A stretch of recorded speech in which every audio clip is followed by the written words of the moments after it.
Le château, parce que bah tu vois, c'est un mix un peu d'histoire, un peu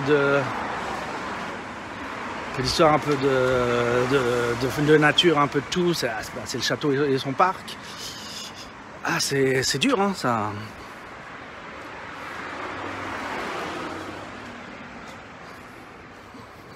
Shinsekai. Donc Shinsekai, c'est Ville Nouvelle.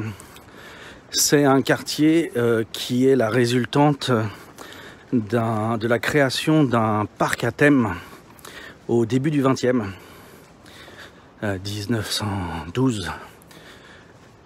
Un Luna Park sur les exemples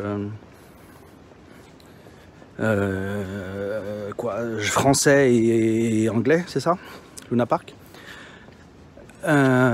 avec des attractions qui ensuite va donner d'un côté la création du zoo. Quand les attractions vont fermer parce que ça intéresse plus grand monde, c'est plus l'ambiance, ça va devenir un quartier de street food et d'ouvriers.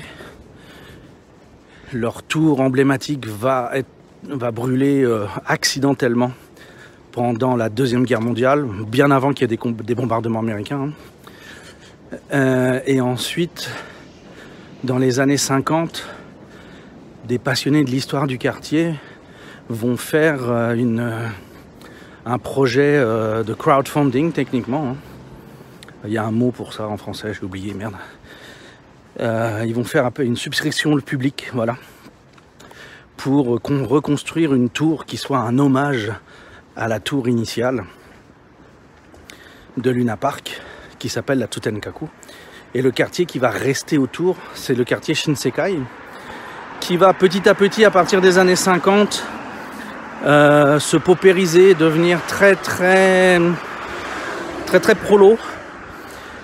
Ça va devenir le quartier vraiment chaud de la ville, mais chaud au sens violent en fait, parce que les prostituées sont un peu plus loin à Tobita.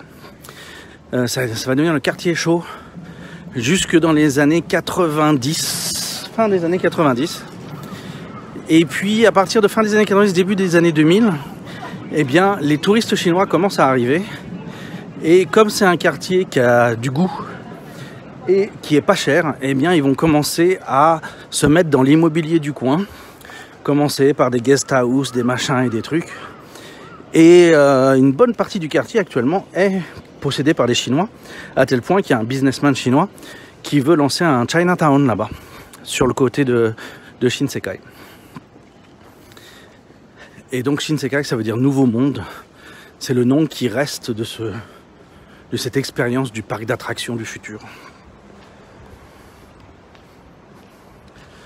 Ça a l'air vraiment sympa tout ce que j'ai dit. Je vais sûrement les faire quand je viendrai au Japon. Bah oui, je te recommande. Osaka est mal aimé du point de vue touristique, de la faute d'Osaka entre autres, parce que la ville s'est dite qu'il fallait qu'elle profite d'abord et avant tout de sa localisation. Et Osaka a décidé de se faire de la ville des hôtels en fait. Ils ont amené les touristes à loger à Osaka et ensuite rayonner dans tout le Kansai, Kobe, Himeji, même Hiroshima techniquement, Kyoto, Shiga, Nara, Wakayama. Tout ça c'est accessible en peu de temps, genre 2 heures de train max. On a accès à tout ça. Et donc Osaka se positionnant vraiment, prenez vos hôtels ici, mettez vos hôtels de tourisme ici et envoyez vos touristes à la journée partout dans le Kansai. Et le problème c'est que du coup ce qui s'est développé à ce moment-là, c'est vraiment les drugstores, les machins dans le centre d'Osaka. Ça nous a saccagé certaines arcades commerciales et ce genre de trucs où on n'avait plus que des drugstores remplis de Chinois, c'était chiant.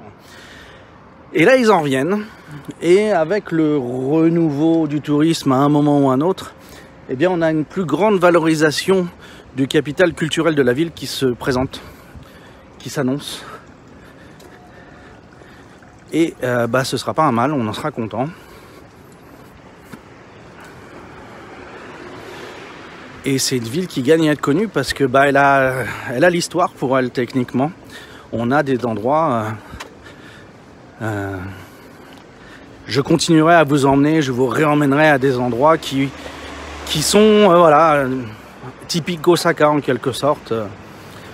On a un temple dans le sud, à Ilano, où ils ont fait des petites attractions sur le paradis et l'enfer. Dans une petite balade un peu au milieu du temps là-bas, c'est un truc assez sympa. On a de la verdure intéressante, contrairement à ce que disent les gens de Tokyo. On a des trucs quoi.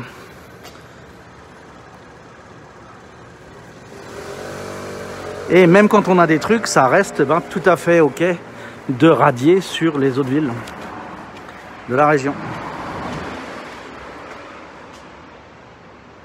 Garde-en sous le pied, je réserverai un slot Shinsekai lors d'un prochain voyage au Japon. Oh, ne t'inquiète pas. J'ai encore le champignon. J'ai à peine effleuré le champignon sous le pied là.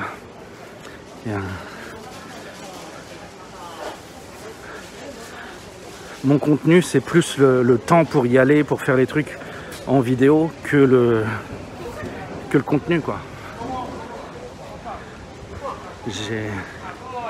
J'ai vraiment effleuré le sujet. Alors, ici aussi, il n'y a pas de musique. Hein. Ici non plus. Hein. 22h30, on est un petit peu limite ouais, sur le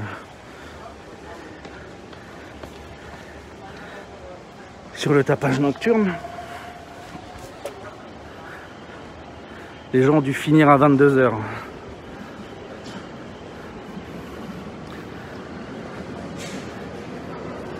Ouais, il y a encore du monde qui passe entre les deux stations.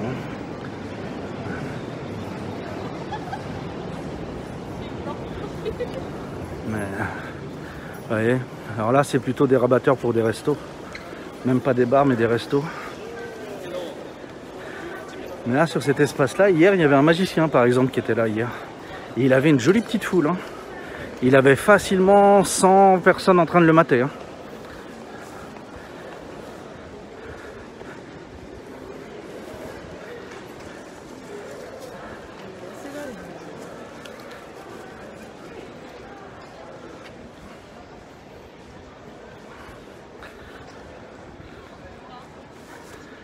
Mais après, il y a des lieux, même si je vous les ai montrés en vidéo, quand je vous y emmène, c'est pas la même chose. J'ai déjà plus de choses à dire parce que j'utilise mes notes déjà, je révise mes notes quand je vous emmène quelque part. Alors que là, je révise pas du tout avant les lives. J'essaie de me remuer les méninges, de me souvenir. Et de temps en temps, je fais des saisies d'écran pour avoir un peu plus, pour alimenter ma base de données. Mais